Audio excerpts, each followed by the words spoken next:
Okay, Move the regular no, one? I want the 225. I just want it open. I'll will it to you.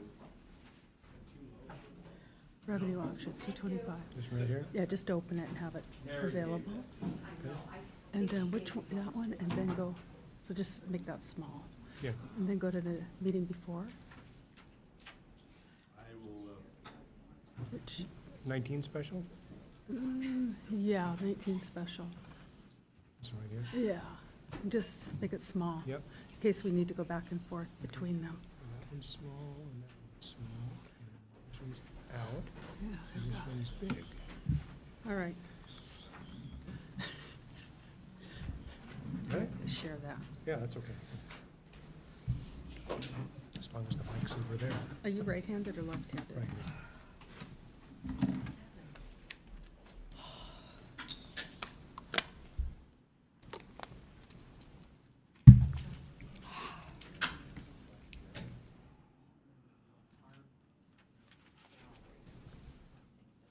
Okay, the camera's in the back of us until we start.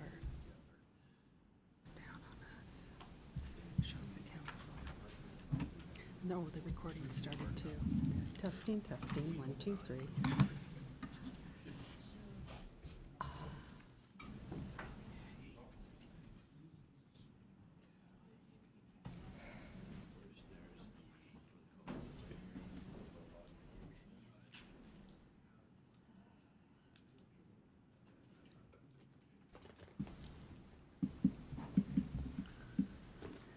Sean, are you ready? Okay. Good evening. We'll call the special meeting of the Auburn City Council to order. The only item on the agenda this evening is funding options, and so we will begin right away. We will turn it over to Shelley Coleman, Director All right. Coleman. I wanted to switch this up a bit in how we've been approaching our discussions on revenue options.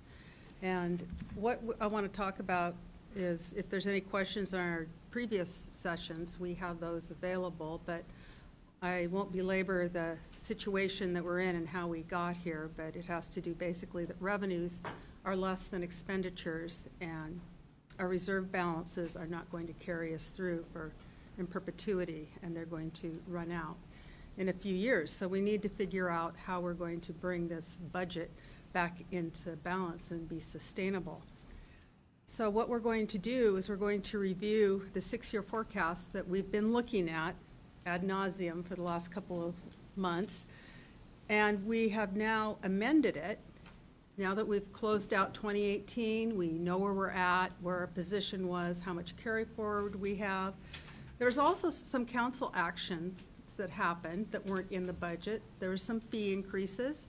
We also revised our estimates for residual fund balances based upon 2017 and 2018 year-end cash balances. We've also looked at our labor and tightened that down based upon most recent information on some of our contracts. And there's a few other things in there. So after we do all those changes, I want to review an amended forecast with you. And then we've created an interactive tool that we can look at different actions and how that impacts the budget over a period of time. So with that, this is the budget forecast, the 6-year forecast. We've got 18 on there that we've all been looking at. And you can see in here that we have, can you have the cursor? Thank you. I can see it. There's the $4 million transfer in right here in 2020 from our savings account. And down here, we have those contra expenditures in 19 and 20, which is reducing our expenditures. So this is, and then here we have $4.5 million that we've put in based upon averages before we took 17 and 18 rollovers into account.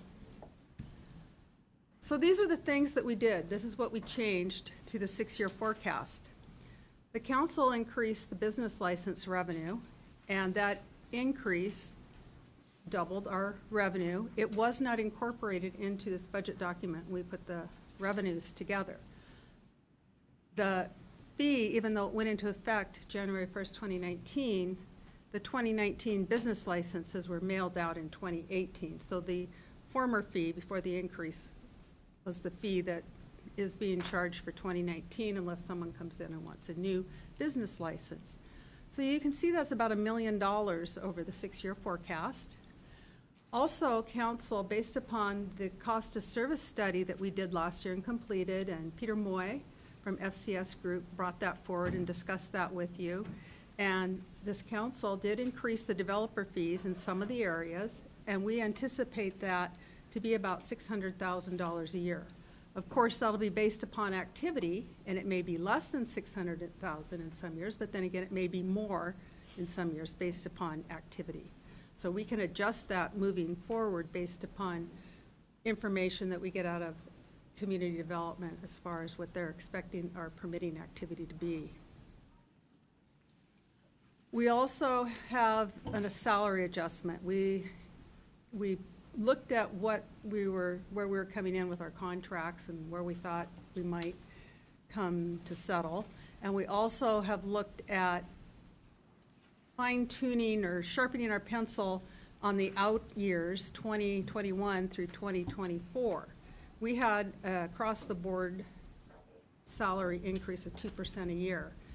We didn't take into account some step, and we figure about 40% of our staff is not at the top of their step. And what that means is most ranges or classifications have 6 or 7 pay steps in them.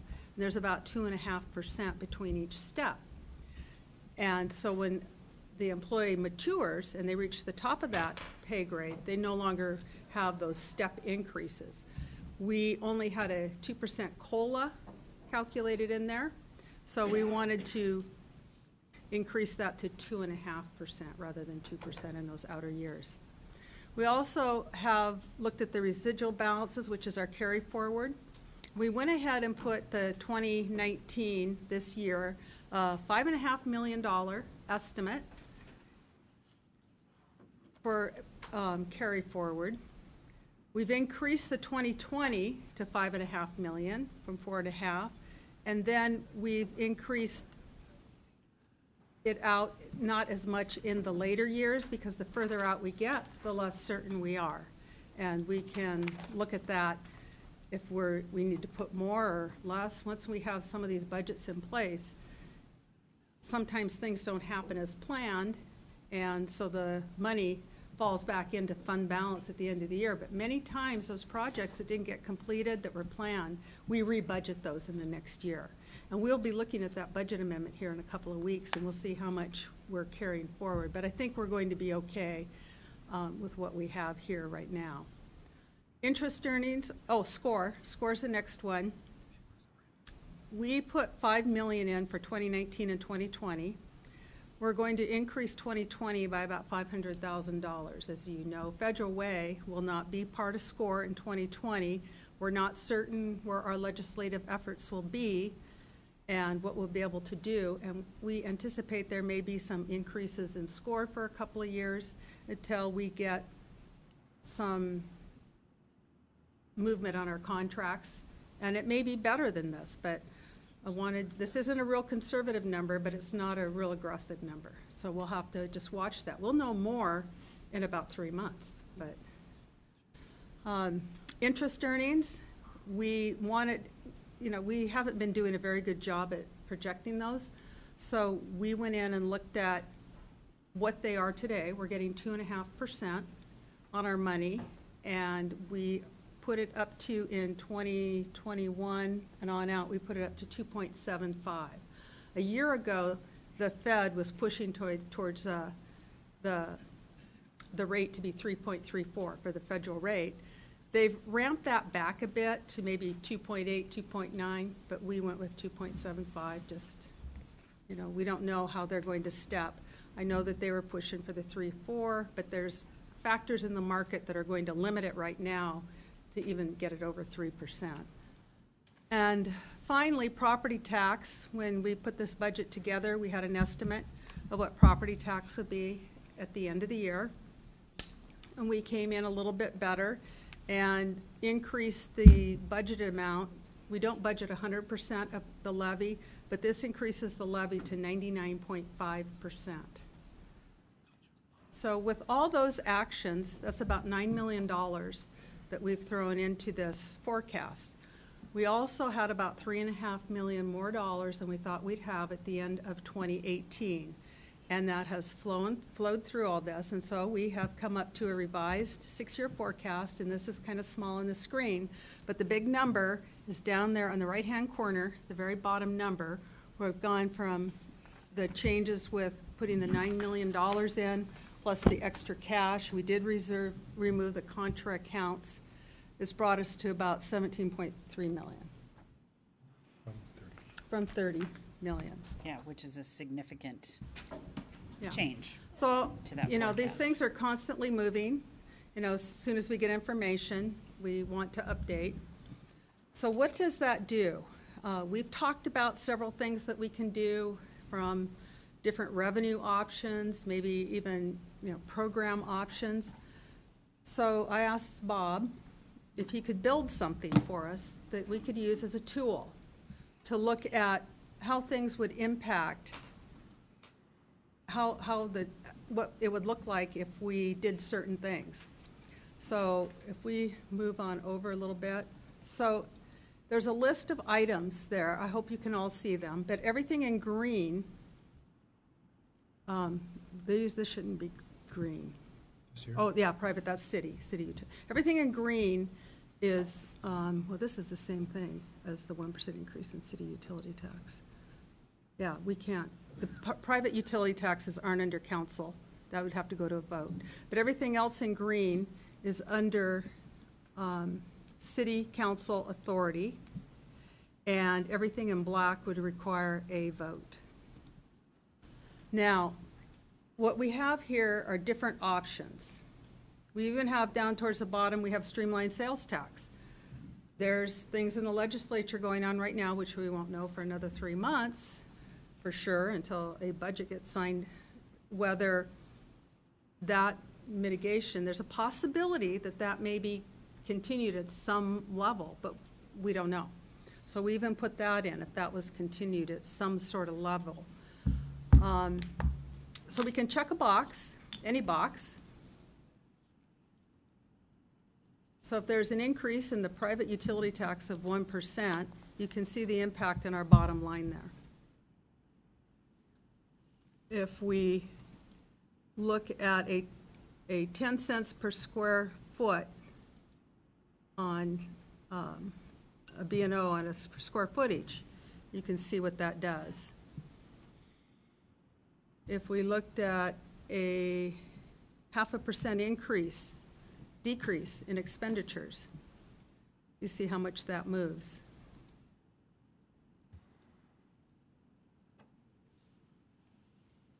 So I wanted to share this with you to see if there's anything you wanted to have with discussions about things that we may or may not want to do, if we want to look at getting some direction on whether we should move forward with something here.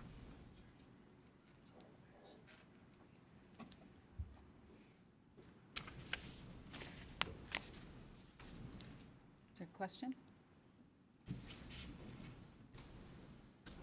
Councilmember Holman? Shelley, would you be willing to send us a link to this chart so that as we think about different mixes and everything, we can? What do you think?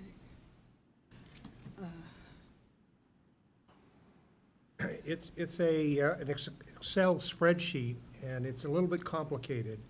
So, we could share it. Just be careful with it. So- Yep, you could close everything up except this page to changes. Then we could gimmick around without messing it up. Sheet, I think They you can only- can, I think you can lock down. you can only check boxes, Sure, I can do that. I can show you how to do that. Fine. It's- lock it down so they can just check the boxes. Yeah. Okay. Sure. That way we won't mess it up too bad. Other council questions? Councilmember Wells? So somewhere do we have another sheet that shows program cuts that we can make and how much that generates? We don't have anything like that yet. We don't know which programs Okay. we would be looking at. Yeah. It makes sense that we figure out how much money we need before we start looking at some of those things. Thank you. Well, and if, as Shelley pointed out, there are 2 line items that show expenditure budget decrease of 1% or expenditure budget decrease of 0.5%. That could be put into this equation. Okay. Councilmember Wells. Thank you. Thank you. So if you wanted to do 1.5, you'd check both boxes? Yeah.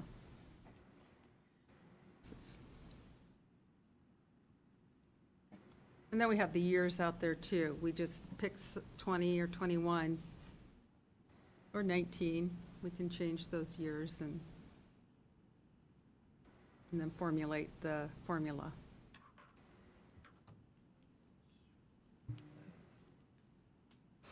Yeah, this is a great tool. Councilmember Wells? So basically, your new calculations show that we're about 17 million over the 5 years or Over the 6 years. 6 years. And- What percentage of the budget does that represent for each year? For each year, Yeah. well, let's see. We'd have to look at the change year over year. I think would be helpful. We need to have a fund balance too. So for negative 17 million, we need to come up with about 5, 6, 7 million. Oh, 4.6. That's a 5%. At 5%, oh, we wouldn't need more than that. We need 8%. Right. But anyway, I think the thing to look at, if we go back to the forecast, the revised base forecast.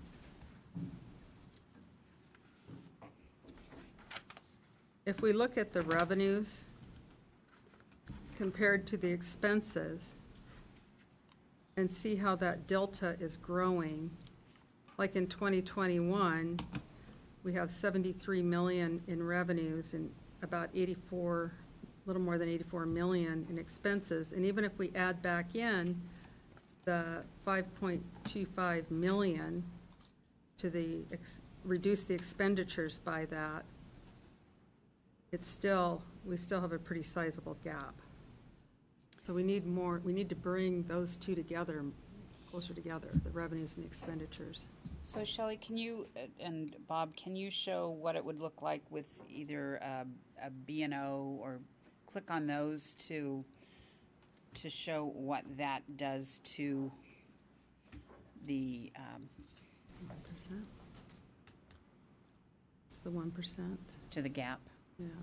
So this is 0.1%, and this is 0.2%. So you see a 0.2% B&O removes a funding deficit for 2024. Then there's other combinations. Then there's, why don't you do the 10 cents per square foot? And this hasn't singled out just the industrial, which is manufacturing and warehousing. This is across all sectors. But when you look at this and you look at industrial, which is manufacturing, warehousing, and then also the mini storage, then if you pull in like retail and services, they're a very small component. The big piece of this really is those large boxes that we have in the city.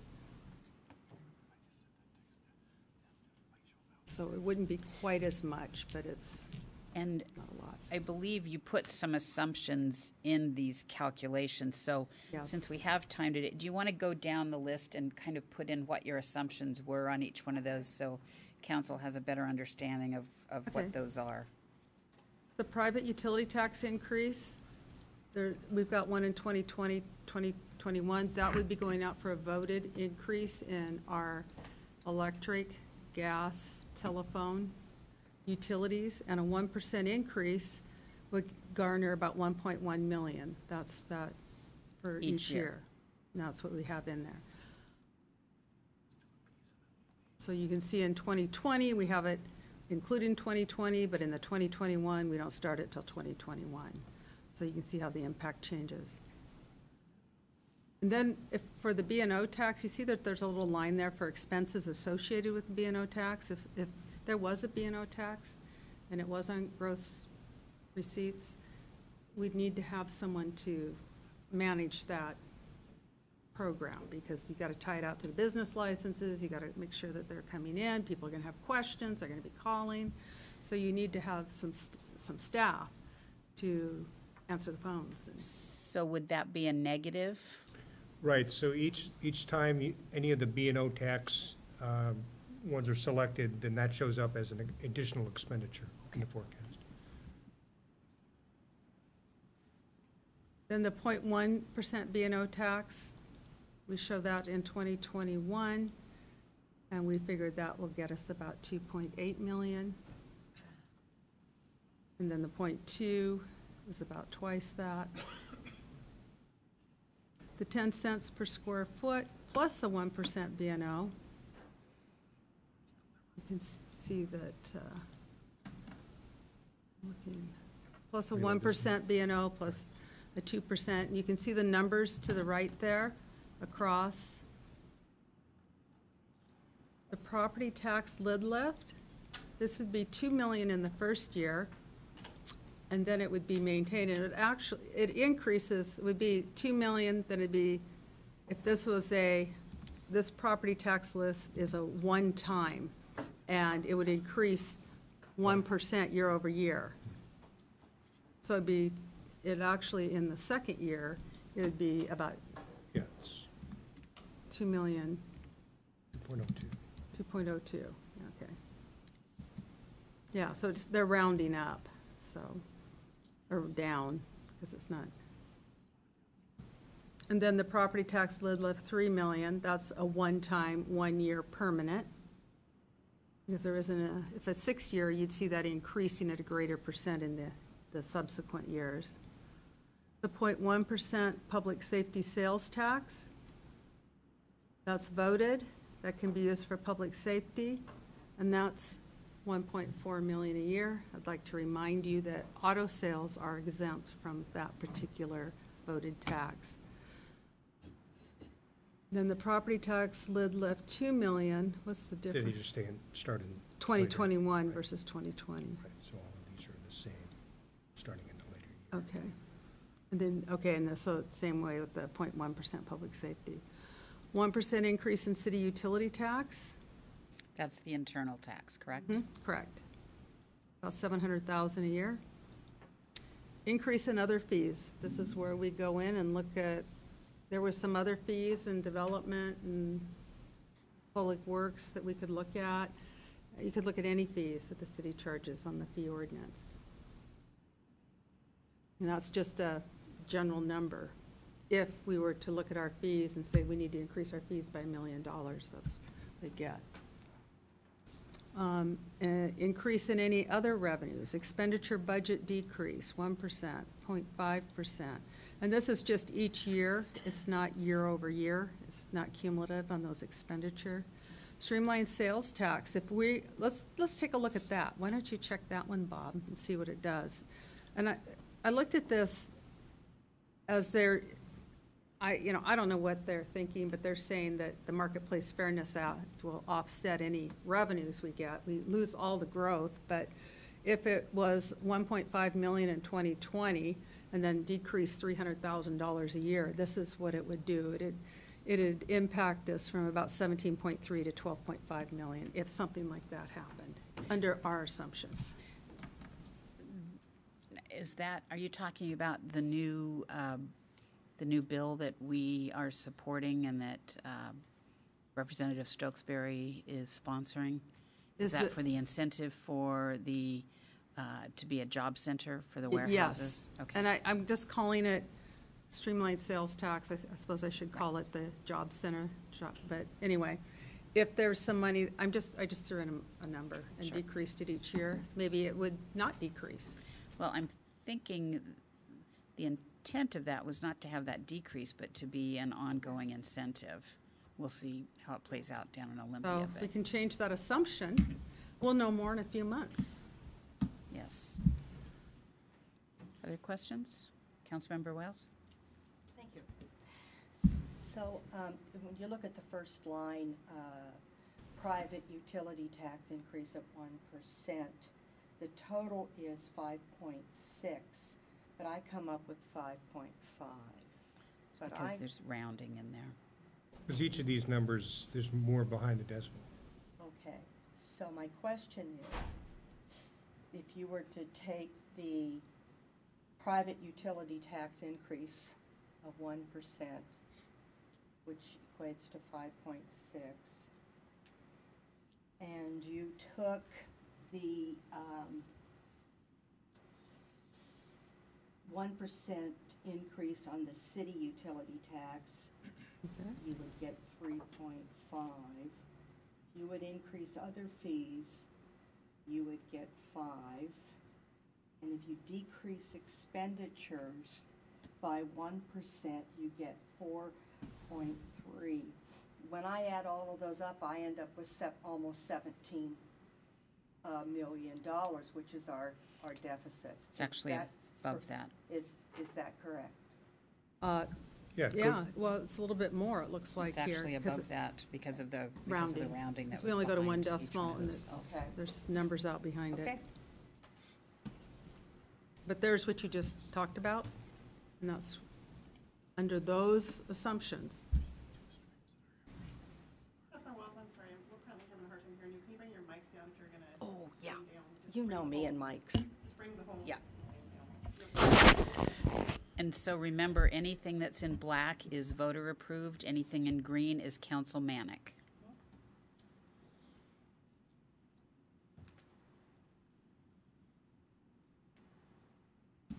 Showing up at the bottom for some reason. Deputy Mayor Pelosi. It seems to me, Shelley and Bob, that we should have more green options within the city departments. That would be nice, yeah. But is this limited here? Green, is that all we can muster up? These are what we have have been legislatively approved for the cities, local governments to do for revenue generation, and of course, the expenditure side or program side is at your discretion also. So Shelley, like on the 0.1% B&O tax, Deputy Mayor, are you asking, could that be 0.3%? Is that why you're asking, why aren't there more green? Is that what you're referring to? No, I was trying to understand why we don't have other, like employee raises, Your salaries, salary. Is that all locked in then? They're in, the salaries, we've revised what we think the salaries will be over the 6 years. But you could put in an increase in expenditures, and if you knew what the numbers were, you can put that into this bottom line as either a positive or negative number, and it will affect the forecast just as if it was one of the line items. We could add more, but remember, items. a good portion of salaries is based on contract. So Yeah. once those contracts are set, we don't have the option of going in and saying, guess what? We changed our mind. Is that the same with medical, dental? Yes. currently, yes, it's a bargaining item, and, for the contracted employee, or the union contracts, that is a negotiated item, and that's generally part of the package, and that's where we're at right now. But for future consideration, I would like to see us playing around with medical and dental, because I feel the time is now that we should examine that to see if we can, and I don't propose to get into any contractual indifferences. But I think it should at least be looked at. I think that those might be good questions to maybe ask when and if a contract comes forward. So that's about, right now, that's about 3 years from now. Yeah. right? Well, I think we have some contracts that are being negotiated right now and may be coming forward to council soon. That will be coming forward to council. Those were hard-fought agreements that are in place. And here's the thing with a larger company, Bill, when you were with the Boeing company, there were several different medical plans offered because of the size of the company. That's not really an option in a business the size of Auburn to have numerous different plans available, because there is no financial benefit to having 100 employees in one plan, 200 employees in another, and 100 in another plan, whether it's a high deductible or the plan that we currently have.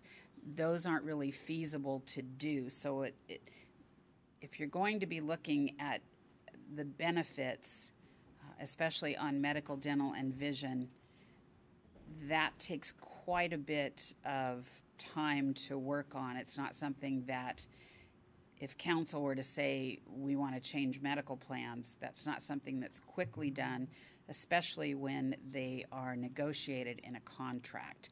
So I think what Shelley and Bob and Kevin were trying to provide for you here are those things that are more readily available, that have the biggest impact on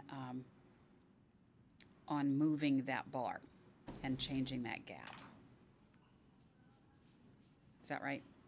Yeah, things that we have control over right now. And unfortunately, right now, we don't have control over the medical contract. Councilmember Wales? I have two questions, or one statement and one question. I have a real hard time negatively impacting medical, dental, and the fringe benefits that our quality employees get. I would rather see us look at other issues. Many times, people that come to the public sector, the reason why they come to the public sector is for those benefits, and that's what makes some of our wages that are sometimes in the middle of the road more competitive. Is the fringe benefit package and the dependability of that fringe benefit package. And I guess I look at it from the point of view of a classroom teacher. So maybe my view isn't as broad as some. But I would rather have and always be able to maintain the best quality of personnel that we can get. And as we follow the news now, we are seeing what's happening in Seattle. The signing bonuses, and they've come up with some other pretty creative things. And I would hate to see us cut some things and have to pick it up in another way. I see that when we look at 1% of our budget, we're looking at about $700,000. My question is, of our budget, what percentage of our budget is your rough estimate of a percentage of employees? I'd say for salaries and benefits, employees, I would say probably 50 to 55%. Because what I'm thinking in my mind is just to what I'm kind of thinking in my mind is, because the mayor so graciously pointed out that I didn't see that the first line was black, and you should have gone, you can't see color, but you were. Anyway, I'm looking for another way to come up with $5 million.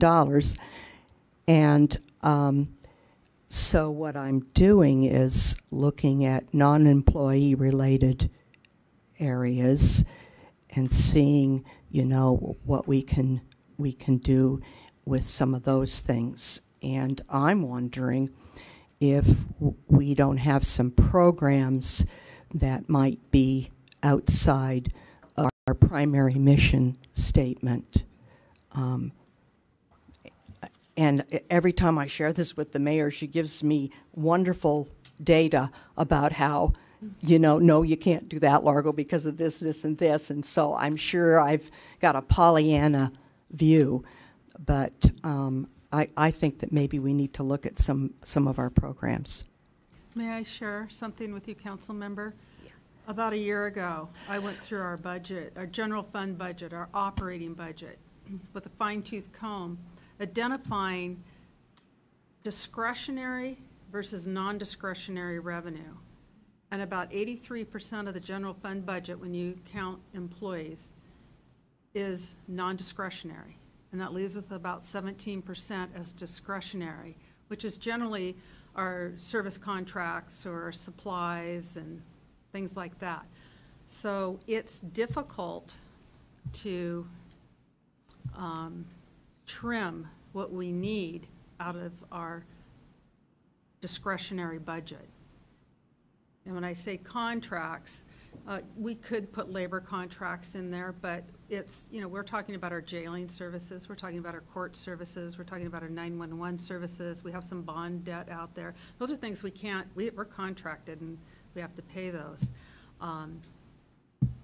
So it comes down to what if we're going to keep everybody doing, not do any attrition or reduce staff, then we'd have to carve this out of that 17% of the budget, and that would be, we just couldn't do it. So one of the things too, Bill, when you're talking about the benefits, right now we have one of the lowest unemployment rates that we have ever seen. And we are challenged to fill some of the positions that we have because of, Councilmember Wales, like you said, Seattle is providing a $15,000 signing bonus. That's what their city council is looking at doing right now for police officers. That's not going to benefit any of us if we get into this war of providing signing bonuses, and if Seattle's doing 15, then Renton's doing 20, then Auburn is doing 25. Because really what that does, and I'm no disrespect to officers, but once if that continues on, once they find that they have met the commitment of that signing bonus, what's to keep them from moving to the next place that has a signing bonus? And what we're looking for is providing a good salary and good benefits package to an employee to ensure that they stay with us, that they have a culture that they can believe in, that we believe in, that is good for them and especially good for the residents that we serve. So we have to stay competitive. It's not an easy thing. When like Shelley said, when a good majority of our general fund budget is already committed or is not discretionary, it's a challenge. And hopefully what you get from that as well is that in the past, when there have been questions about scrubbing the budget, that budget is pretty much scrubbed when it comes to you every year. I don't believe we had much of an increase in the budget for this biennial, did we, Shelley? Well, it's because we had the contra accounts in there, which made it look like there wasn't an increase. But if you look at the full budget, operating plus capital, it was less than it was. But operating, it was artificially lowered. Okay. So there are going to be decisions that have to be made for council members who were here under Mayor Lewis's administration, if you recall, during the Great Recession, there were quite a few concessions that were made by the represented employees and the non-represented employees. What happened after that recession was over was that it was incredibly expensive for us to bring ourselves back up to the market to where we were even at average, because we had fallen below average in some of our comparables because of that. And what that does is it costs us a great deal more money over time to bring us back up to that point in the market where we are attractive to new hires. So it's a balance. It's a real balance in there. And Shelley, do you recall, and if you don't, that's fine, what our employment count was prior to or at 2008, 2009? I think that it was probably right around where we're at now, after the fire department exited. It was probably around 450. I could go back and look, I just don't know. And that's about where we're at right now, I think. With an additional 30 to 35,000 people that we are serving. Yes, with the same number of employees. In 2010, in 2011, we had a total reduction in force of about 40 employees, a little bit more. It took us down to about 400 to 405, maybe 10, and we've come back up to about 450. With the fire department separating back in 2007 or 8? 7. Yeah. Eight. There was about 70 employees that left, and so I'd have to go back and look, but. Okay. Councilmember Holman? Thank you, Mayor. In an effort to simplify this very complex matter, we have to look at a very broad picture from a very high elevation. The city of Auburn at the beginning of the Great Recession was, what, about 60,000 people? About 58. Oh, we hadn't done the We annexations hadn't done yet. the annexations. We had- 48 to 50, I then think. right immediately after the annexation, we were around 55, 60,000 people after the annexations. Today, we're over 80,000 people. Now, the fallacy with looking at a budget and saying, we'll just cut expenses, there are two fallacies. One, we're at 80,000 now, but where this deficit occurs, largest deficit occurs, will be 2024, we'll be approaching 100,000 people if our growth continues. And we have very little control over the growth of the city. We're not going to be cutting expenses. Actually, there's going to be a demand for more services because we're growing. And as we become a larger city, we are going to have more demands for police and public utilities and road repair. All those things are going to make reducing or decreasing expenditures an impossibility. We're going to have to figure out a way of raising more money in anticipation of our current growth that we're going on. The other fallacy that's in here is that we can somehow trim the fat out of the budget without hurting anybody. Well, we hurt ourselves as a city because the only way you can trim that much out of the budget, even 1% out of the budget, is to lay people off like we did during the Great Recession. And so let's not kid ourselves.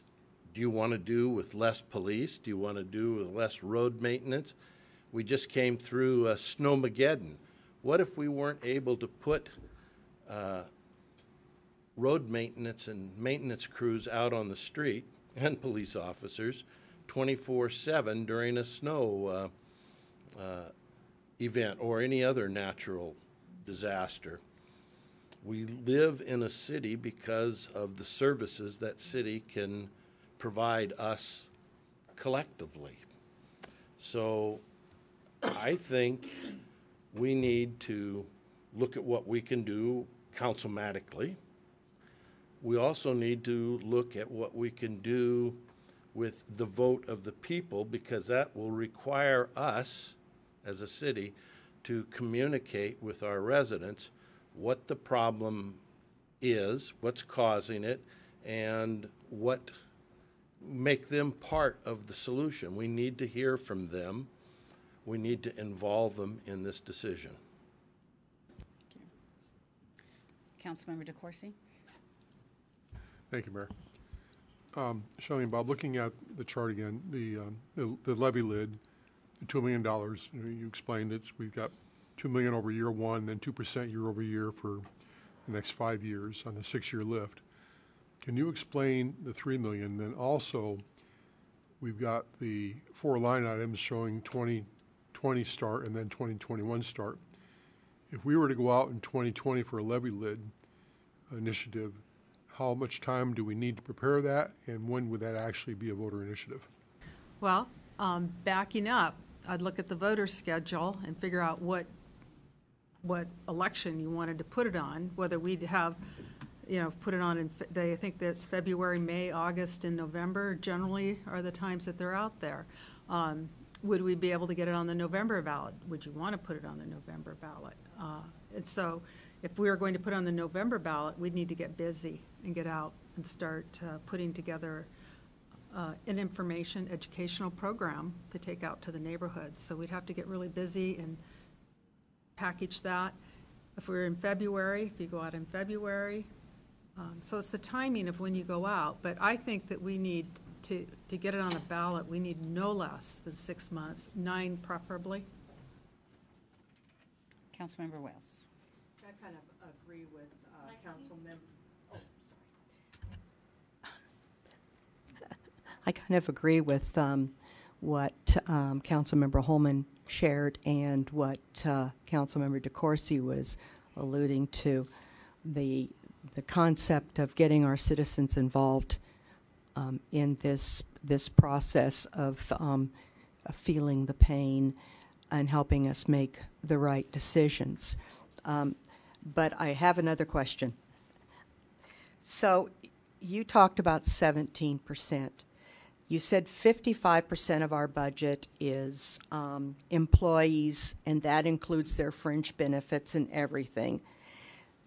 But you said we only have 17% that is discretionary. So some of that other must be property rent, and some of that. Explain to me how you got the 17%. Okay, the 17% is the non-discretionary. What I looked at is what our salaries and benefits were, if they're about 55%. Then I looked at our big contracts like SCORE, Valleycom, the court, some debt service that we have. Went through our LEF obligation, our LEF 1 obligation, off the top of my head to see. Okay. So, yeah. Yes.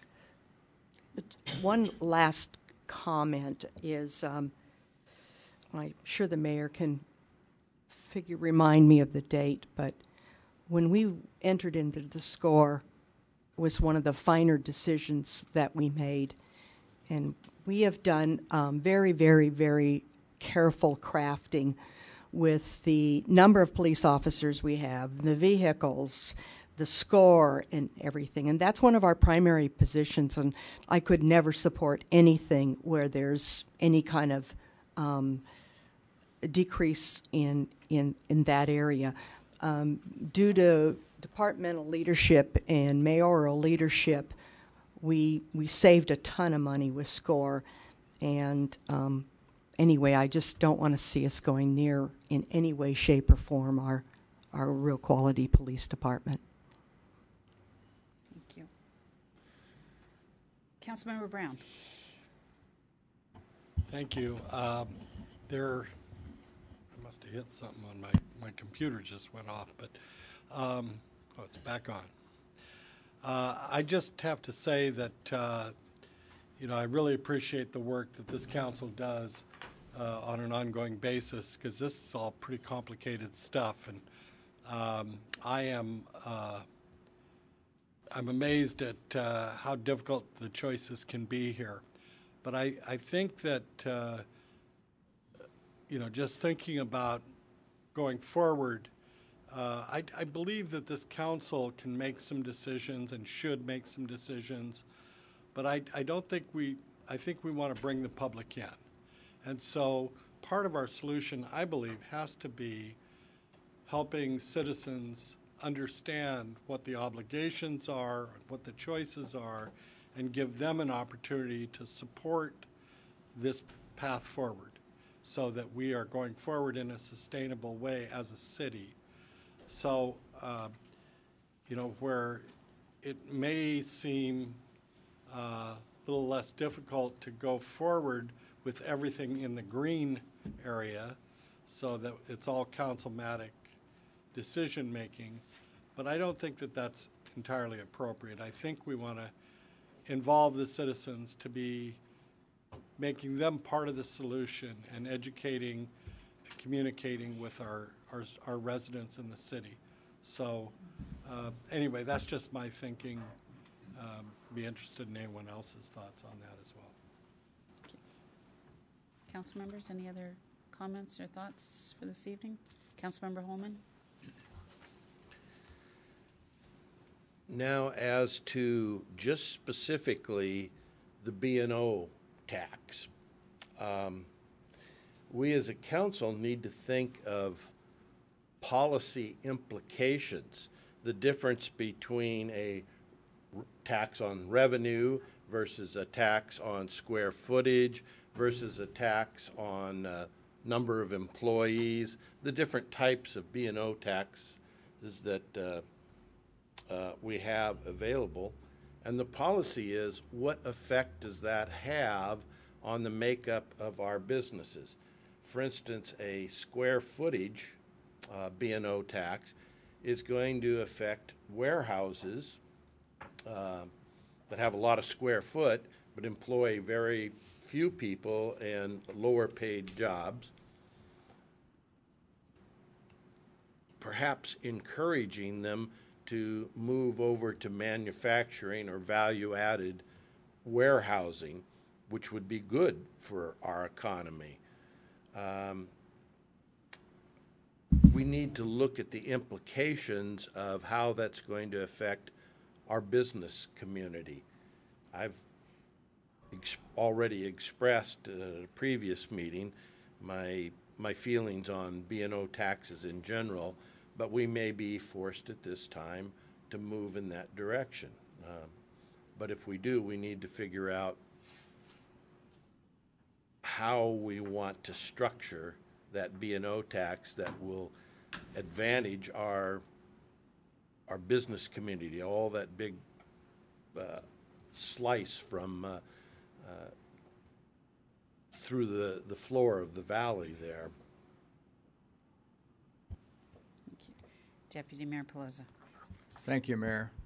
Regarding property tax, on this chart, can you play around with increasing, like on 2021? What does that do?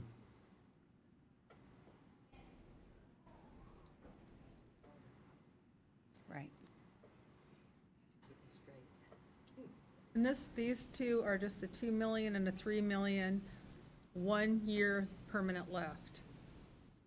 Doesn't have like a 6-year left, which would have a dollar value in the first year, and then you increase it at a percentage above the 1% that we're limited to. And 5% is our threshold? No. We can go up higher than that? Mm-hmm.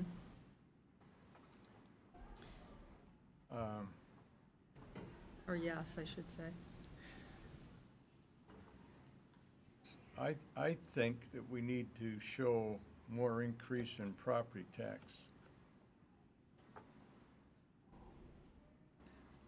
I mean,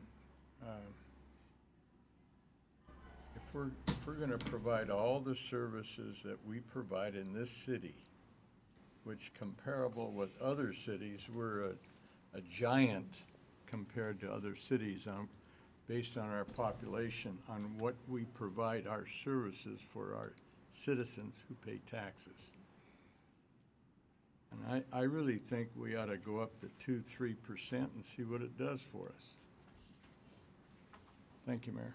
Thank you. And Shelley, on the B&O, there is built in a threshold on those as well, correct? That's not for every square foot Yes. of space. That is eliminating or putting a threshold to where most of the small businesses are exempt from any B&O, correct? We discounted it because we don't know where the threshold sits for a lot of these businesses, so we took I took an additional 10% factor because I don't know, what these businesses. And even Renton, when they first did this, they underestimated. Well, But they put a threshold on their Yes, they B&O did. as well, correct? yeah, they initially started with $1 million, and then they lowered it to $500,000 a year for the B&O.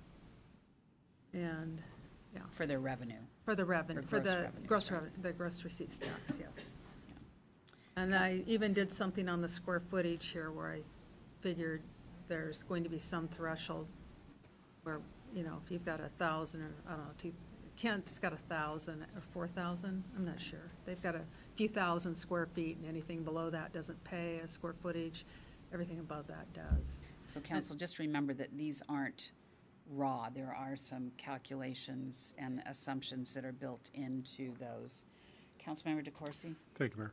So can we adjust this to show on the levy lid, the permanent lid that would bring us to 2 million over 1 year and then the 2% incremental increase over the 5 years? Percent per year? Or is Yeah. that built in already? So it'd be an additional 1.02 over the base year, over the 2 million. 1.02.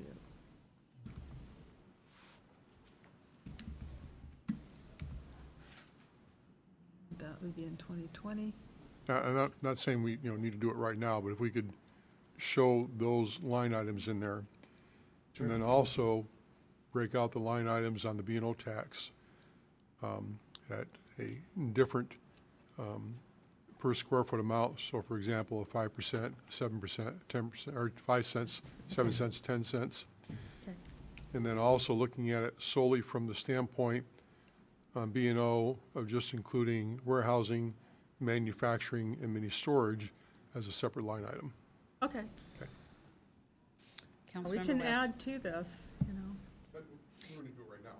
Yeah. But yeah. I think Come on, at Bob. some point, not expecting you to do that right now, Bob, but if you could Sure. add some of those requested items in so that when council gets the locked down Yeah. version for just the checkbox, they can see what all of those different assumptions would do.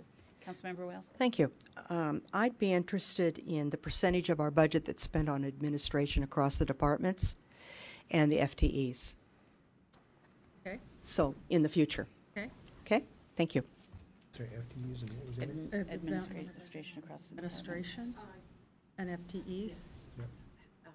Like, how many administrators are there in Parks? Oh, go ahead. How many administrators are in parks? How many administrators? I would guess that in the legal licensing and permits, maybe they're all administrators. They're all doing administrative tasks. Well, it's really difficult when you say administration, how do we define what an administrator is? I would like to get an idea of what your thought of administrator is.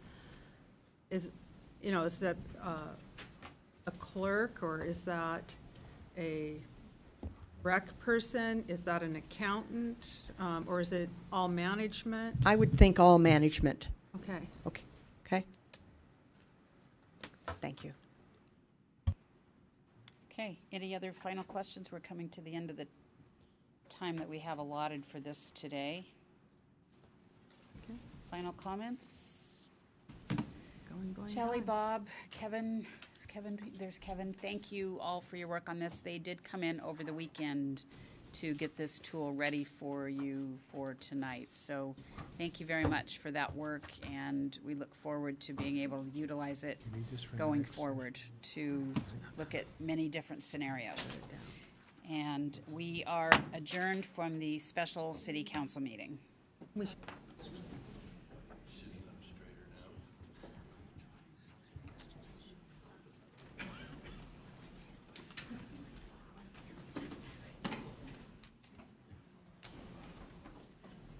I see somebody without a scooter. Well, temporarily. Okay.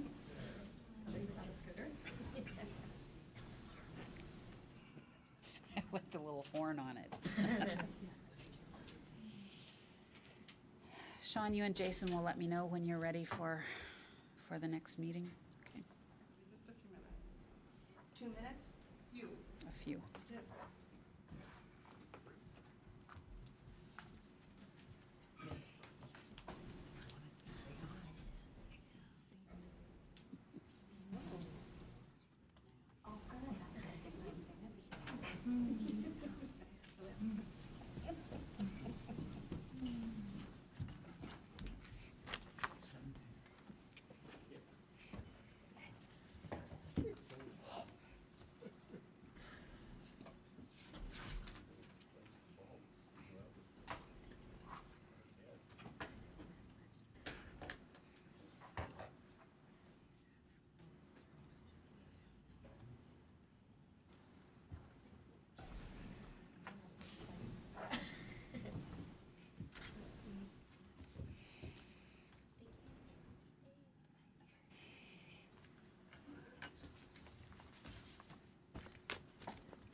Sitting all by yourselves.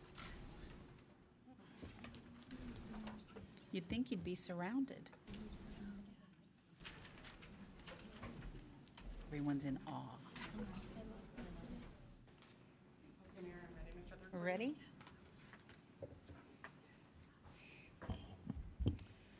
All right, good evening. Call this meeting to order, and if you'd all rise and please join us in the Pledge of Allegiance. I pledge allegiance to the flag of the United States of America and to the republic for which it stands, one nation under God, indivisible, with liberty and justice for all. Thank you. Please be seated, and Sean, will you please call roll? Deputy Mayor Pelosi. Here. Councilmember Baggett. Here. Councilmember Brown. Here. Councilmember DeCoursey. Here. Councilmember Holman. Here. Councilmember Trapp Manuel. Excused. Councilmember Wells. All right, we will begin tonight with proclamations, so I will head over to the podium.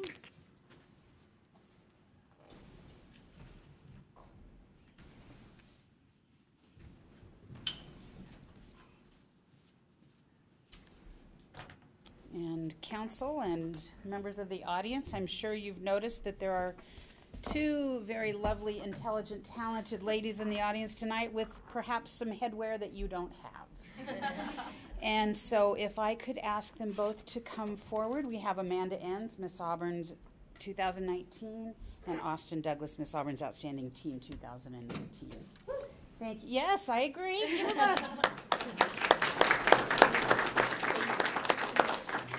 So it was back in January, right, that you were both selected? Yes. As the representatives for Auburn for the upcoming year, and I know you've both been getting ready for your respective state competitions, doing a lot in the community.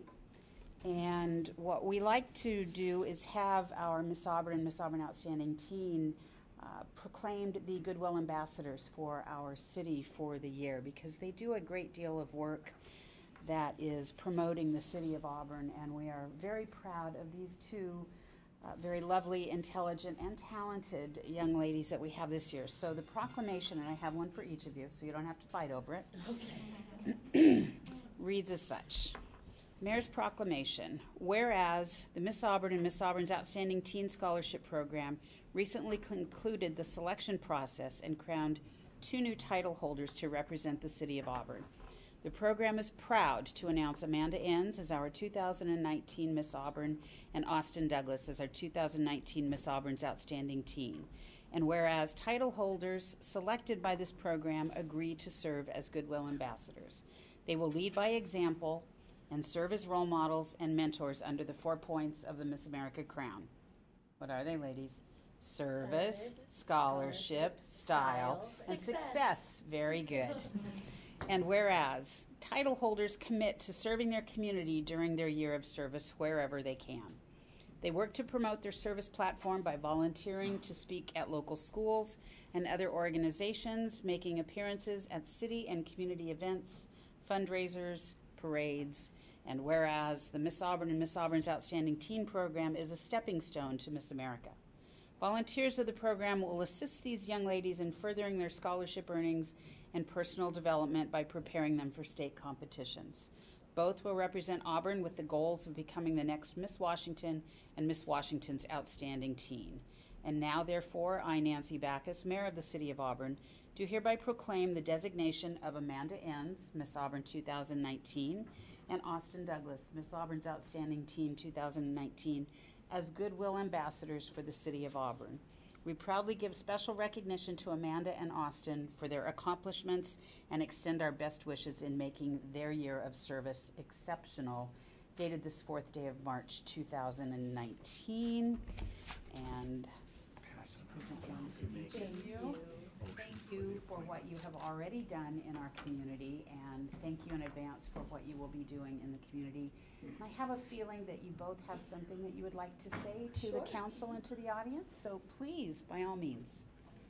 Hello everyone, I am Austin Douglas, Miss Auburn's Outstanding Teen 2019, and I'm so excited and grateful to serve the community of Auburn this year through promoting my platform, Strong Against Cancer, which is an organization that tries to lead the fight against childhood cancer and bring awareness to it. And I'm super excited to be serving the community of Auburn and volunteering and coming to events. So thank you.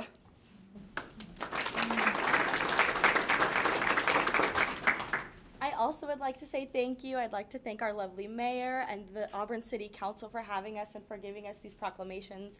It's something that really means a lot to me, and I know Austin as well. Auburn has been my home my entire life, and so having the opportunity to serve Auburn at Miss Washington means a lot to me. I'm also very excited to get out into the community of Auburn to promote my platform of Stress Less, helping teens deal with their stress, and just the overall experience that I get to have as Miss Auburn, so thank you. And what some of you may realize is that Amanda was Miss Auburn's Outstanding Teen just a few years ago. 6 years ago. No. Yeah. Yeah. All right, 6 years ago. That's still not that long ago. It feels like a long time. When you've gone from 14 to 20. That would be okay. It feels like a long time. There is it's relative to to your age at that point in time. But we also want to thank Tammy Bothell, who is the Executive Director for the Miss Auburn Scholarship Program and Miss Auburn's Outstanding Teen, for her dedicated service to this community, as well as the wonderful families that are here. There could be another Miss Auburn Outstanding Teen in the audience, Elizabeth Enns, who I think you might know. I think I might be familiar. 2 or 3 years ago. 2. 2, all right. So you have a great history, the Douglas family and the Enns family, of serving this community well, and we are just thrilled to have you here. So if you would like to go forward and accept the appreciation of council, I think they are waiting for you. Sounds great. Thank you very much. Thank you.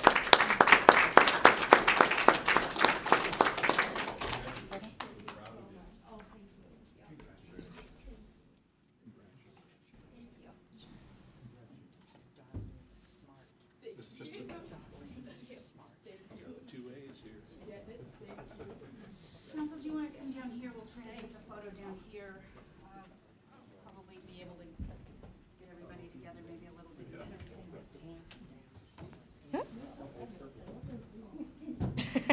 She is.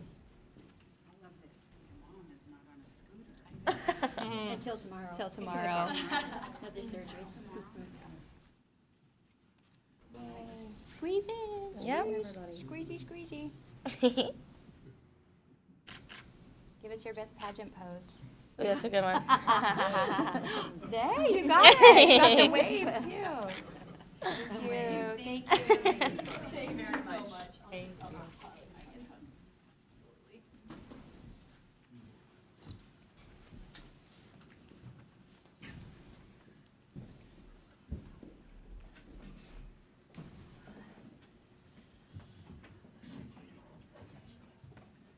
Should have presented them like this. Oh, yeah, I'm sure But that there would were have been two of good. them, and I didn't- Yeah, they'd fight over it. All right. Come on.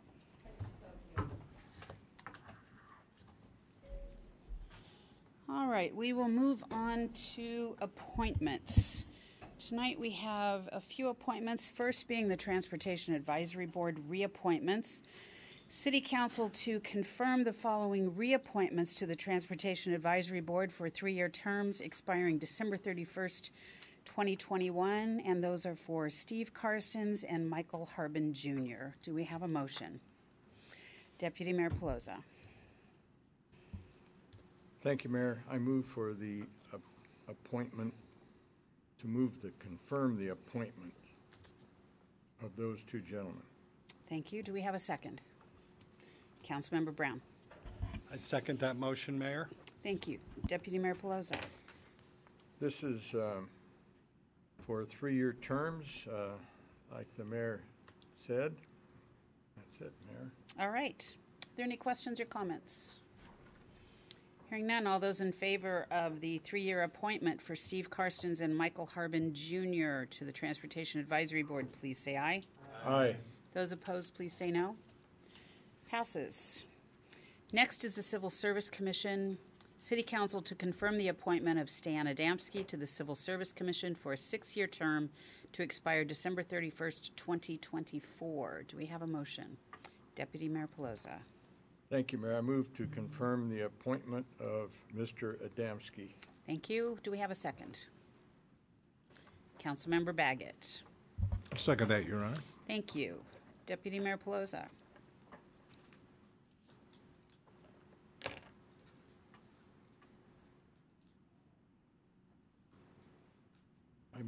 I moved to confirm the appointment. You did. Yeah. So you made the motion. Oh, okay. So you want me to, Mr. Adamski was a former police officer for this fine city. And he'll make a great contribution to the Civil Service Commission. Thank you. Are there any questions or comments? All those in favor of the appointment of Stan Adamski to the Civil Service Commission, please say aye. Aye. Those opposed, please say no. Passes. All right, we have a Junior City Council. City Council to confirm the appointment of Jonathan Malenga to the Junior City Council for a 2-year term to expire August 31st, 2020. Do we have a motion? Deputy Mayor Pelosi. I move for the appointment, move to confirm the appointment of Jonathan Malenga. Thank you. Do we have a second? Councilmember DeCoursey. I'll second the appointment. Mayor. Thank you. Deputy Mayor Pelosi. Jonathan was at our junior council meeting last week, and he's a fine young man, and he will make a good contribution to the junior council. Right? Thank you. All right. Do we have any questions or comments? All those in favor of the appointment of Jonathan Malenga to the Junior City Council, please say aye. Aye. Those opposed, please say no. Passes. One more appointment to the Business Improvement Area Committee of Ratepayers. City Council to confirm the appointment of John Roddle to the Business Improvement Area Committee of Ratepayers for a 3-year term to expire December 31st, 2021. Do we have a motion? Deputy Mayor Pelosi. I move to confirm the BIA Committee of Ratepayers appointment for John Roddle. Thank you. Do we have a second? Councilmember Wales. I'll second that. Thank you. Deputy Mayor Pelosi. I believe that Mr. Rottle had been on the BIA years ago, is what I understand. So, and him being a former businessman here in Auburn, he knows the territory and he will improve that committee. I think he would take exception to you saying former businessman in this community. Well, I miss him. Well, he's still in the community as a business person, so unfortunately we don't have the Rottles store any longer. All right, do we have any questions or comments? Hearing none, all those in favor of the appointment of John Rottle to the Business Improvement Area Committee of Ratepayers, please say aye. Aye. Those opposed, please say no. Passes. All right, Sean, do we have any agenda modifications? No, Your Honor. Public hearings. Public hearing to accept comments on the draft 2019 Stormwater Management Program Plan. Ingrid, do we have a staff presentation? No staff presentation tonight. Council heard a presentation last Monday night on this. Okay. So Council, do you have any questions before I open the public hearing? All right. I will open the public hearing to accept comments on the draft 2019 Stormwater Management Program Plan. Is there anyone that would like to speak on the program plan? Is there anyone that would like to speak on the program plan? Seeing none, I will close the public hearing and we will move to audience participation. This is the place on the agenda where the public is invited to speak to the City Council on any issue. Those wishing to speak are reminded to sign in on the form provided, and please limit your comments to 3 minutes. We do have a timer that we set, and so we do adhere to the 3-minute limit. So is there anyone that would like to speak tonight? Please come forward, give your name and address for the record.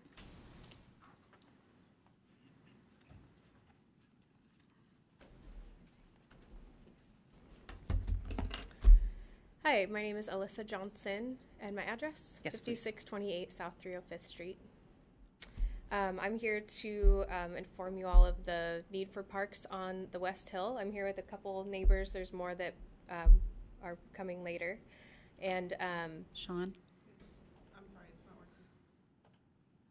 working. Hold on just one moment. Sure. Sorry.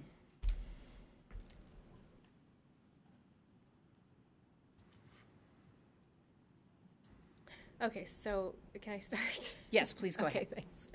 thanks. So basically, a lot of you are aware that we don't have enough parks up on the West Hill of Auburn. And I want to go over some of the stats, what that actually looks like, and then talk to you about a property that just changed hands called the Tall Timbers Woods. It's under the name Huntington Wood, owned by a developer right now who plans to build 74 houses, which would clear the Tall Timbers Woods. So let me go over the stats. I sent you all an email this morning so that you can look at the numbers later because I have to go through this so quickly. But if you have questions, email me or look at the numbers there.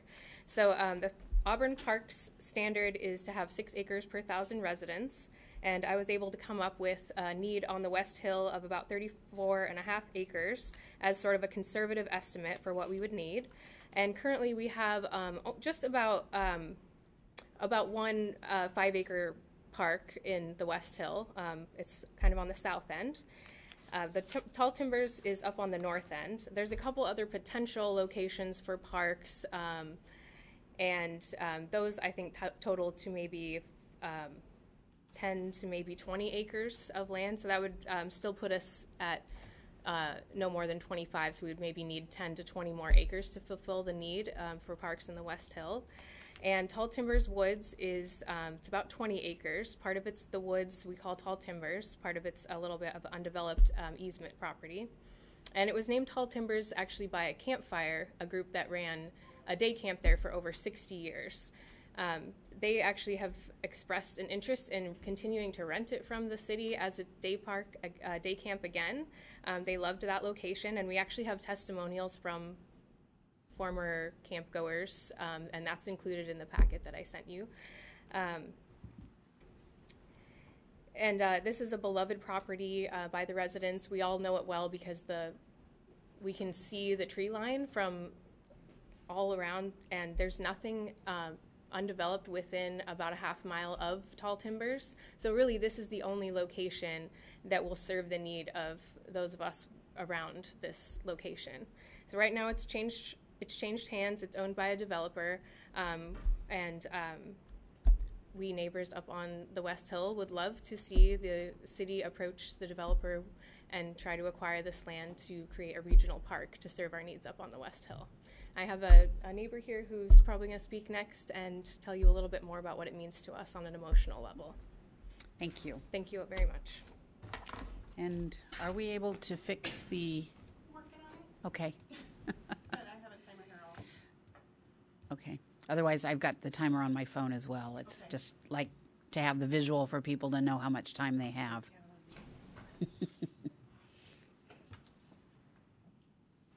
All right, is there anyone else that would like to speak? Please come forward, give your name and address for the record.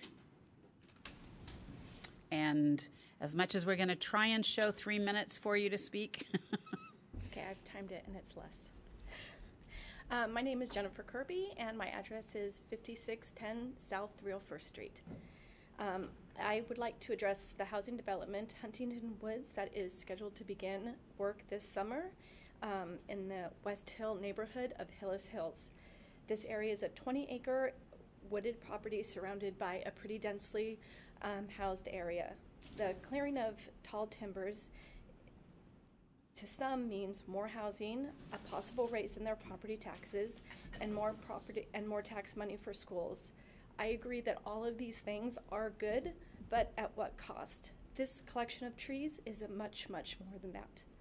These woods have been a place where my kids have explored, had grand adventures, encountered their first snake, and been rescued from their first snake encounter.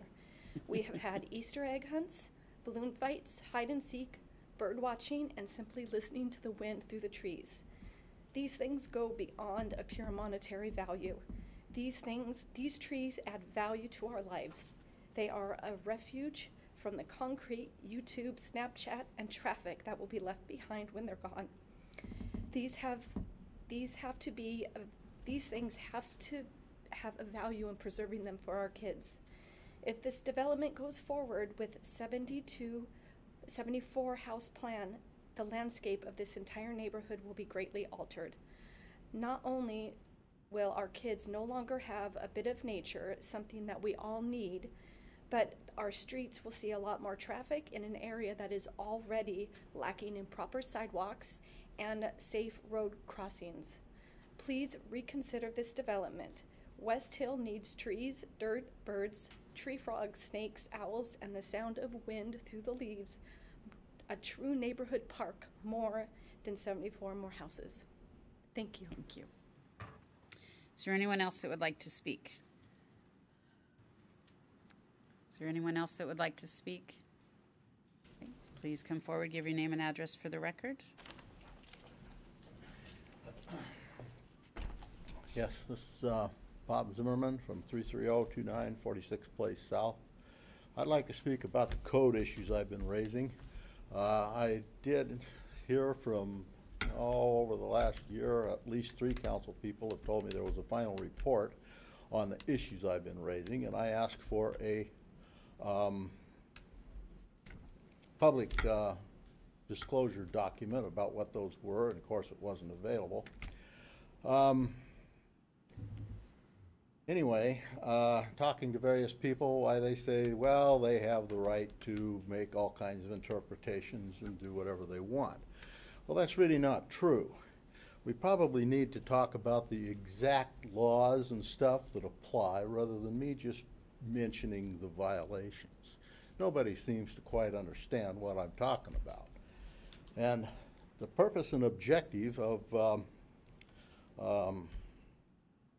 the codes that were adopted by the state of Washington are to promote life, safety, and welfare of the occupants and users of buildings and structures and the general public. Okay, they're required to maintain minimum standards. They're to be consistent with the accepted standards of engineering, fire, and life safety. The required standards are nationally accepted standards. And that is what the state of Washington has adopted. Now, the state building code was adopted as an official code, and and it adopts all the other codes that go along with it, fire and electrical and plumbing, and they all reference each other, or some of them reference each other and adopt other parts of other codes. But this shall be in conformance with the intent and the purpose of the code. Anything that a building official that has the authority to offer any kind of interpretation has to be in conformance. They cannot reduce the standard to zero or totally ignore it, which is what I have been raising in the past.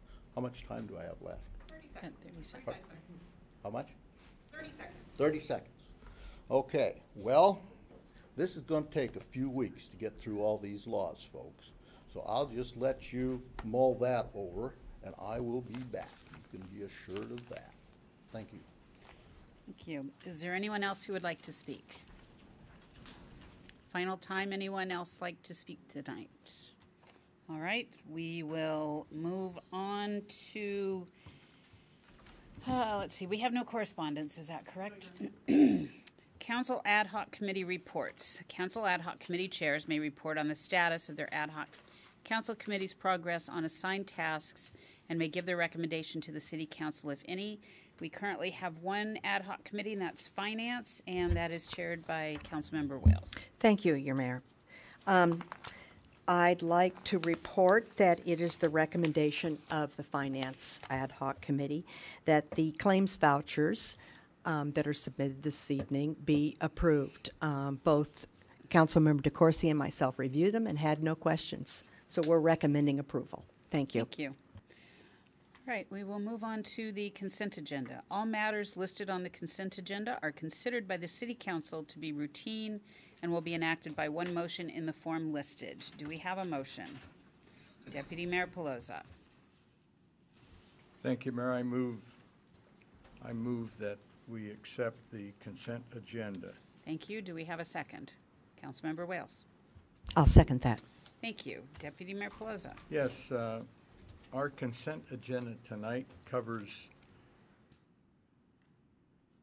4 different sets of minutes. 2 of them were study sessions, and 2 of them were special city council and a regular meeting, so that's 4.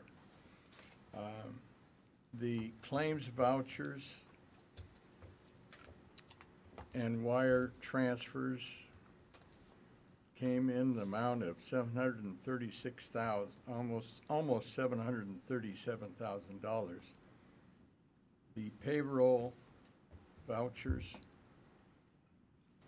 came in at a grand total of $2.5 million.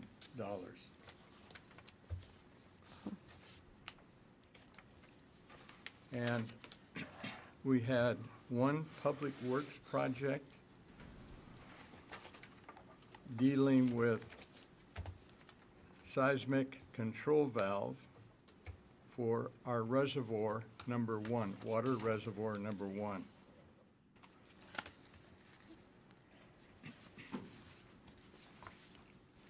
And this reservoir is up right to the west of the Muckleshoot Bingo Hall. And there's a little dirt road that goes up on the very top, and you'll see a big tank up there.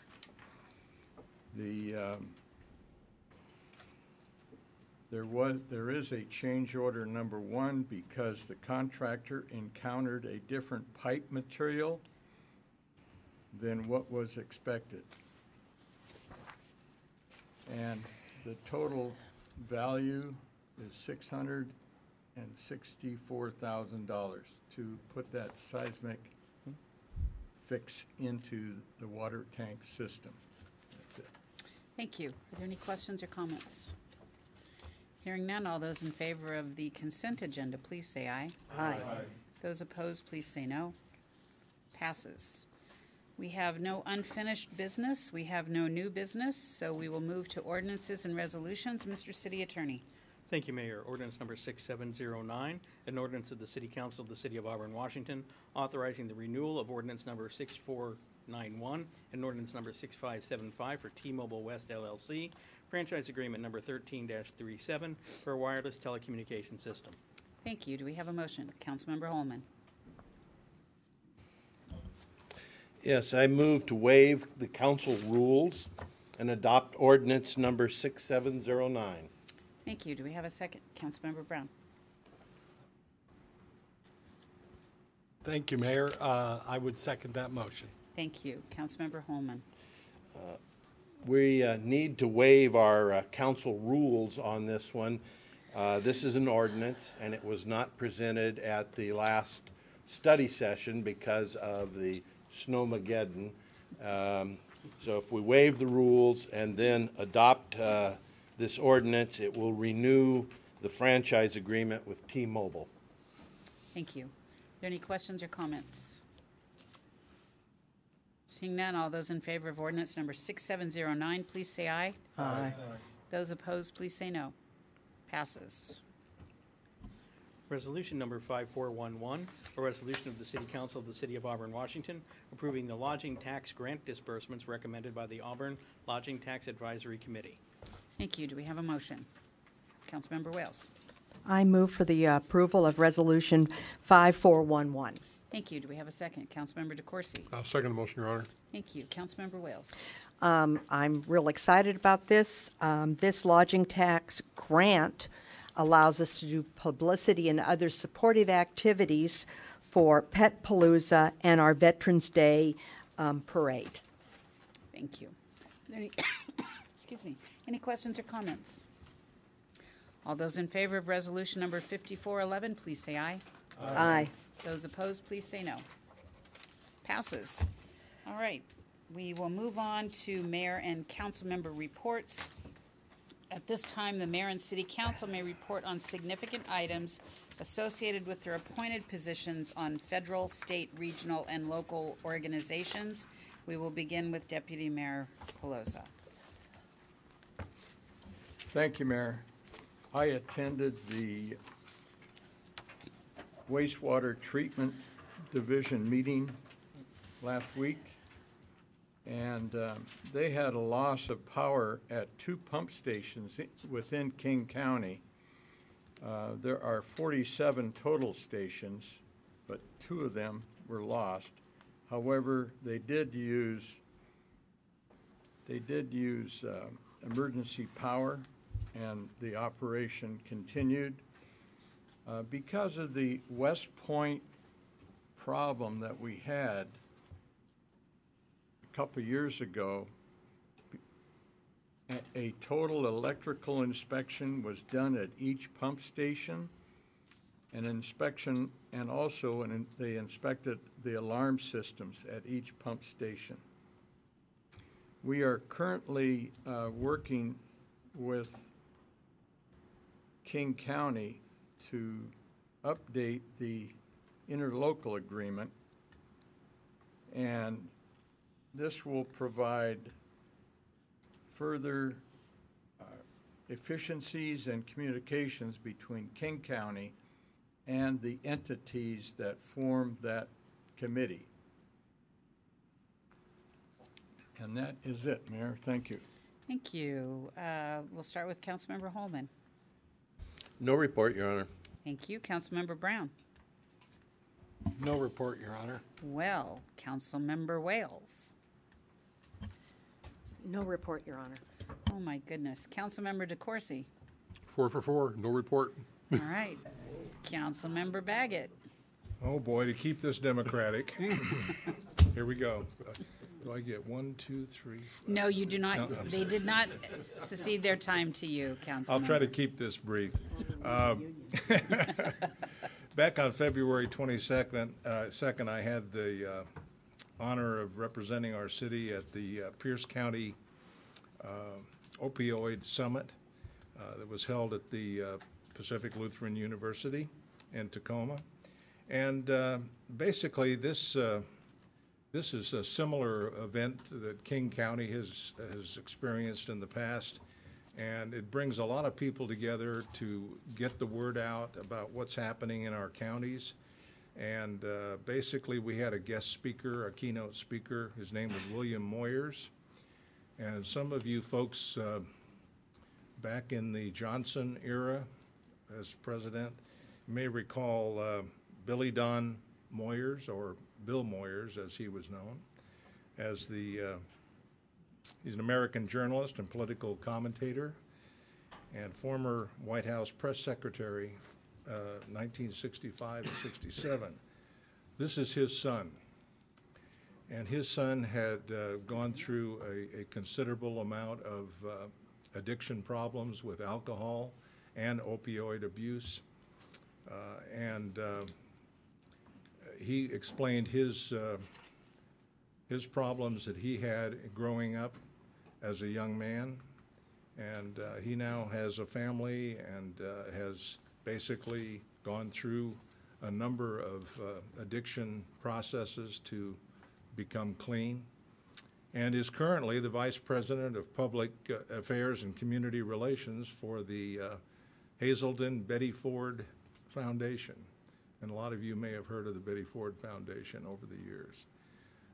He spoke to us about the opportunity for all of us in our organization.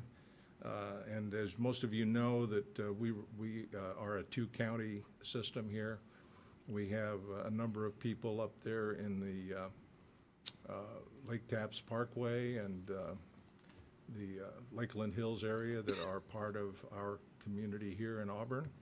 And we want to make sure that they are represented, so we're getting the word out to them as well. And I also represent Pierce County on a couple of other boards and commissions to make sure that they are adequately represented and get the word out. So this basically, I offered some opinions based upon what King County is doing and some thoughts about how they can proceed in Pierce County and Tacoma, and they were widely accepted. So I appreciate the opportunity of representing our city at that summit. Thank you. Thank you. All right. Few items postponed from the time of the wonderful snow event. We had a ribbon cutting for the Washington State Smile Partners, and they are over on Auburn Avenue.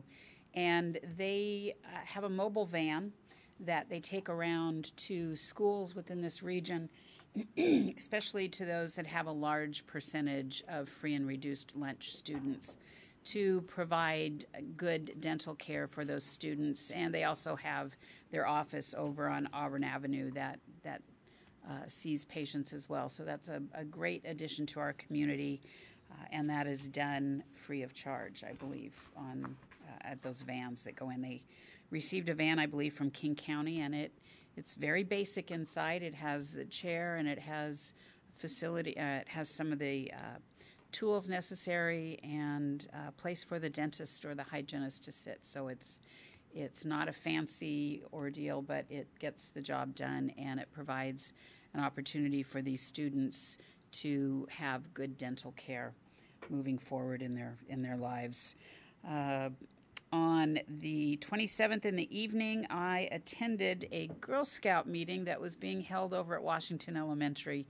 And these young ladies are all 3rd, 4th, and 5th graders that either attend Washington Elementary or other schools within the school district. They had so many questions. They were great questions. I felt like I was getting grilled a little bit. There were some challenges about what I like the best about my job, what I don't like the best, what made me want to get into this type of work. And then one of the last questions was, will you play hide and seek with us? And so I did. I'm happy to say all of the Girl Scouts were accounted for by the time we were done. But they had found some really good hiding places, and it had been a while since I'd been in the gym at Washington Elementary, so they found some that I wasn't remembering. On Thursday the 28th, there was 2 State of the City addresses that I attended. In fact, the first one in the morning had a few of our council members in attendance as well for Dennis Law, the mayor of Renton. This was his final State of the City address, as he has announced that he will not be running for re-election. And the work that Mayor Law and his team has done on business, but also on being inclusionary, was something to be impressed by as we hopefully begin our journey in the city of Auburn, following the path that Mayor Law has has set forward on how to be inclusionary concerning racial equity, implicit bias, and how do we may not intentionally be doing something that is going to be discriminatory against people of color, but unintentionally there are consequences when we are not acting intentionally to ensure inclusion. And so Mayor Law is a wonderful role model in that regard, and I'm hoping that we can move forward in the city of Auburn on those same type of activities and changing the fabric of who we are as a city. Then that evening I attended the State of the City address for Mayor Farrell in Federal Way at their beautiful community and events center. And Mayor Farrell talked about opportunities within their city for business growth. He also talked about their belief that they will be saving money by exiting the Score Jail facility. That one was a little hard for me to sit through, I'll be honest with you, because I don't necessarily agree with what they have decided, but that is their city's responsibility and right to make that decision. Earlier in the day, one thing I forgot to say is at the Sound Transit Board of Directors meeting, it was a unanimous vote for the CEO, Peter Rogoff, to move forward enter into negotiations with the City of Auburn for the purchase of the property directly to our northwest that we call Mel's Lot. Hopefully that will at some point in time be under development as the second Sound Transit parking garage that we have fought so hard for the last many, many years. So that was a good positive step moving forward for us. And on Friday the 1st, I had been invited to the DDA car auction, which is in South Auburn. It's down on D Street and about 29th, 31st. Are any of you aware of this car auction that goes on here? It is huge. I mean, they go through hundreds of cars on a Friday. It is a wonderful operation, a family-owned business, and most of it is all wholesale. But I stood out on the auction floor. They had 3 auctioneers going at one time within this warehouse, and the cars. If any of you have watched a Barrett-Jackson auction, you have a little bit of an idea. It's a little bit more fast-paced than that. Didn't have the cars that Barrett-Jackson might have, so the prices were not going in the hundreds of thousands of dollars. But it was a fascinating morning watching what goes into putting one of these car auctions on. And to know that that's taking place here in the city of Auburn, I had no clue that they were here, but it's a great family, great business model, and they treat their employees very well. And what we tried to impress upon them, Brian McConkey and Dave Blake, the general manager and assistant general manager, is the fact that we have the initiative here about how to grow and sustain family wage jobs. And we have already got them in contact with Lou Kelleher of the Auburn School District to make those connections because they need students out of auto shop at this facility. And they're already working with Green River, but we have now given them another opportunity for bringing in interns and providing those family wage jobs in the city. So very proud to be able to make those connections within our community. And with that, Mr. City Attorney, are we in need of an executive or closed session this evening? Who were you checking with? I know there was a pause there like, wait, is there something I'm not aware of? Checking with our HR director. Okay. Oh, got it. All right. Since we do not have that need, we are adjourned.